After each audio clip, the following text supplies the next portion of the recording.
दोस्तों जीडीएस का जो पद है ना, उसका एक नारा होना चाहिए, करो या मरो, या तो काम करो या फिर मरो। नमस्कार प्यारे युवा साथियों, कैसे हो आप सब। आई होप कि आप सब ठीक होंगे। साथियों, आप सभी के लिए बहुत बड़ी ब्रेकिंग न्यूज है, बहुत बड़ा अपडेट है भारतीय डाक विभाग, इंडिया पोस्ट ऑफिस, ग्रामीण डाक सेवक को लेकर के। बोर्ड पर ध्यान दीजिए साथियों, आपको बता दूं इंडिया पोस्ट ऑफिस के अंदर काम कर रहे जीडीएस एम्प्लॉई और इनका जो यूनियन है, 8 यूनियन इस बार एक साथ मिलकर के स्ट्राइक यानी कि भूख हड़ताल करने जा रहे हैं जंतर मंतर के सामने नई दिल्ली। समझ गए? तो मेरे ख्याल से आप सभी को यह पता चल गया कि हम आपको बताने वाले हैं जीडीएस का जो भूख हड़ताल होने जा रहा है, 8 यूनियन इस बार एक साथ मिलकर के इस हड़ताल में शामिल होने जा रहे हैं। इसको लेकर के बहुत बड़ा अपडेट है साथियों। जीडीएस कर्मचारियों के साथ 8 यूनियन मिलकर के आज 12 नवंबर को सुबह 9:30 बजे से भूख हड़ताल करने जा रहे हैं साथियों। आपको बता दूं इस भूख हड़ताल में बड़ा शेड्यूल में परिवर्तन कर दिया गया है। पहले यह भूख हड़ताल 12-13 नवंबर को हो रही थी, लेकिन अब साफ साफ यूनियन ने फिर से बदलाव किया है। इस भूख हड़ताल को अब केवल एक दिन के लिए किया जा रहा है, वो भी आज यानी कि 12 नवंबर 2024 को।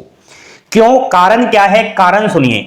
आप सभी को मालूम होना चाहिए भारतीय डाक विभाग डिपार्टमेंट ऑफ पोस्ट ने 8 नवंबर को दोपहर 3 बजे एक मीटिंग बुलाई थी।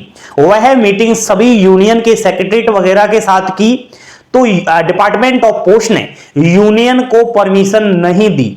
साफ साफ मना कर दिया कि अगर आप 2 दिन भूख हड़ताल करोगे जंतर मंतर नई दिल्ली में तो हम इसकी परमिशन नहीं देते हैं, और आप जबरदस्ती भूख हड़ताल करोगे तो फिर हम कार्रवाई भी कर सकते हैं। तो इस तरीके से यूनियन को हार माननी पड़ी और यूनियन ने डिसाइड किया कि हम एक दिन का ही भूख हड़ताल करेंगे, और रिक्वेस्ट भी की है सभी एम्प्लॉइयों से कि आप 9:30 बजे सभी नई दिल्ली जंतर मंतर के सामने इकट्ठे होकर इस जो है शांतिपूर्वक, ठीक है, अहिंसात्मक भूख हड़ताल में शामिल हो।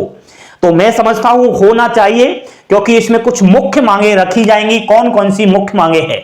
सबसे पहले जीडीएस की बता दूं, एक तो है 12-24-36। आपको बता दूं 12-24-36 का जो नियम है वह कमलेश चंद्र कमेटी की सिफारिश के आधार पर अभी लागू नहीं किया जा रहा। सरकार ने हालांकि इसमें कुछ राय दी है, कुछ शांति दी है कि जिनको 12 साल या फिर 24-36 साल नौकरी करते हो गया उनको प्रति माह कुछ अलग से बेनिफिट, अलग से कुछ पैसा सैलरी में दिया जा रहा है। लेकिन वो ऐसा नहीं कि 12-24-36 का जो नियम है वो कहता है कि इतने वर्ष अगर कोई भी काम कर लेता है तो उसका जो टीआरसी है यानी कि जो बेसिक पे है उसमें इंक्रीमेंट लगे। लेकिन सरकार ने इस पर मोहर नहीं लगाई, बेसिक पे में इंक्रीमेंट न करके अलग से बेनिफिट मिला। ठीक है, तो ये एक होना चाहिए। ड्यूटी टाइम अभी 4 से और 5 घंटे है, ज्यादातर 4 घंटे ही है। प्रैक्टिकली देखा जाए तो वही 8-10 घंटे काम करवाया जा रहा है कर्मचारियों से, लेकिन एक नियम में 4 से 5 घंटे ड्यूटी है। क्यों ना इसको 7 से 8 घंटे किया जाए। नेक्स्ट, वेतन में वृद्धि, टीआरसी जिसे आप बेसिक पे भी कहते हो, इसमें इंक्रीमेंट लगे। मेडिकल फैसिलिटी की सुविधाएं, पेंशन इत्यादि जैसे कि ट्रांसफर, प्रमोशन, इनको लेकर के और भी बहुत सारी मुख्य मांगे हैं। अन्य जो भी डिपार्टमेंट ऑफ पोस्ट का एम्प्लॉय है, चाहे वो पोस्टमैन हो, चाहे वो मेल गार्ड हो, चाहे वो एमटीएस हो, डिपार्टमेंटली जिन्होंने एग्जाम्स दिया उनका पेंडिंग पड़ा हुआ है रिजल्ट। तो रिजल्ट में लेकर को ये भी सामने आई है बात की धांधली होने जा रही है। तो बहुत सारी ऐसी मांगे हैं दोस्तों जो यूनियन इनकी मांगों को रख रहा है, और हो सकता है आज कुछ हमें अच्छा सुनने को मिले, क्योंकि आज सारे दिन ये हड़ताल चलेगी। कोई भी बड़ा अपडेट अगर आ जाता है तो आपको मैं दे दूंगा। लेकिन थोड़ा मैं ये भी बता देता हूं कि जो भी कर्मचारी इस तरीके की हड़ताल में शामिल होते हैं या फिर मैं समझता हूं इस स्ट्राइक में शामिल होते हैं, तो डिपार्टमेंट ऑफ पोस्ट उन पर किन नियमों के तहत, किन रूल्स के तहत कार्रवाई करता है, सुनिए।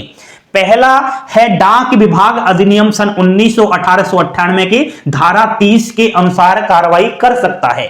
दूसरा, जीडीएस रूल 2020-2010 के नियम के तहत कार्रवाई कर सकता है। केंद्रीय सिविल सेवा नियम सन 1964 के 3 जो अधिनियम है उसके तहत कार्रवाई कर सकते हैं।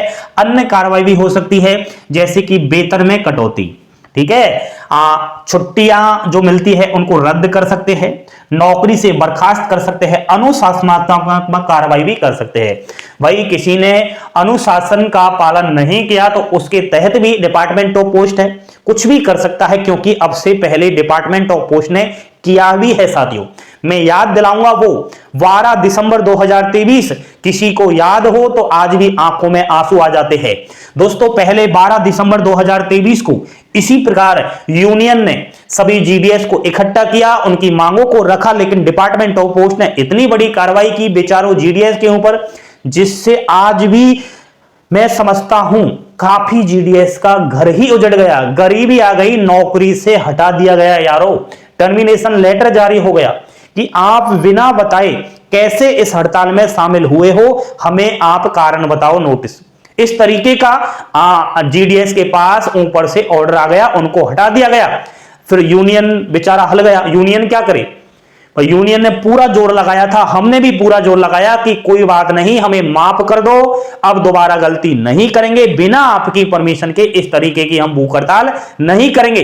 तभी तो साथियों इन्होंने यूनियन ने पहले ही ये 8 नवंबर को मीटिंग में शामिल होकर के परमिशन ली है। देखिए पहले 2 दिन था, अब 1 दिन डिसाइड किया, तो आप घबराओ नहीं, ठीक है, कोई भी कार्रवाई नहीं होगी। पहले जो कहते हैं ना दूध से जला हुआ वो छाछ से भी डरता है, ठीक है, तो पहले बहुत ज्यादा कार्रवाई हुई है, इसलिए यूनियन भी ऐसा कोई पागल नहीं है कि आपकी नौकरी को कहीं ना कहीं आपका सेवा काल को इस तरीके से गाज में गिराए, ठीक है। तो आप कोई बात नहीं, हो सके शामिल तो होइए, क्योंकि यूनियन तो आपकी बात रख रहा है। अगर कुछ भी इन ऐसी मांगों में कुछ भी 1-2 मांग अगर मान ली जाती है सरकार और डिपार्टमेंट ऑफ पोस्ट के द्वारा तो अच्छा ही होगा, और मैं तो समझता हूं ये है दोस्तों आज प्रेजेंट टाइम में जीडीएस एम्प्लॉइयों की जो कंडीशन है, जो स्थिति है, वो है करो या मरो। आप इस चीज से एग्री हो या नहीं हो, एग्री हो तो लाइक का बटन दबाए, ठोक कर शेयर करें वीडियो को, और कमेंट बॉक्स में इस चीज को लेकर मुझे अवश्य बताना। मैंने तो पिछले 4 वर्ष से यही देखा है कि जीडीएस की वर्तमान स्थिति हो रही है करो या फिर मरो, काम करो या फिर आप हड़ताल में शामिल हो तो मरो, भाई यही तो है। तो मैं समझता हूं जीडीएस का जो रूल बनाया गया है ब्रिटिश कालीन असंवैधानिक रूल है, रूल 3A, तो ये हट जाए तो कहीं ना कहीं ऑटोमेटिक ही वो सारे जो मांगे हैं वो आ सकती है।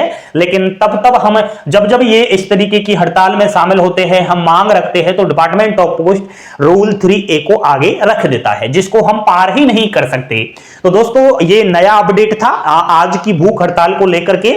आज शाम को फिर से एक मैं आपको अपडेट दूंगा कि आज 12 नवंबर 2024 को जो भूख हड़ताल हुई थी जंतर मंतर में, उससे हमें क्या फायदा हुआ। तो वो नया अपडेट पाने के लिए एंड अन्य विभिन्न प्रकार की नई नौकरियों की जानकारी के लिए आप हमारे चैनल के साथ जुड़े रहे।